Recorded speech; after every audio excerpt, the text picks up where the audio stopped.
Hello guys, আমার চ্যানেলে সবাইকে স্বাগত। আমি ঝর্ণা। আজকে আবার একটি সিমাই রেসিপি নিয়ে এসেছি।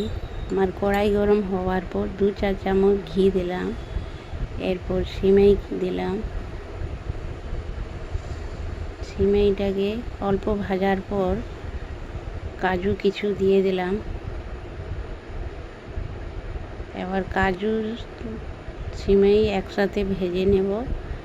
আমার ভাজা হয়ে গেছে। এবার দুধ দিয়ে দেব।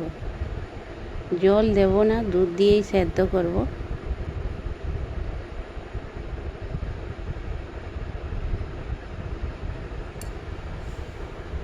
অল্প একটু নুন দিলাম। এবার একটু ঢাকা দিয়ে দেব।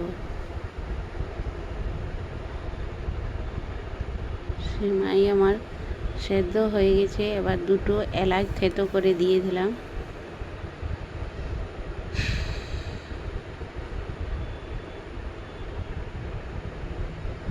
আর স্বাদ অনুসারে চিনি দিলাম। চিনি দেওয়ার পর কিছুক্ষণ সিমাইটাকে ফুটিয়ে নেব।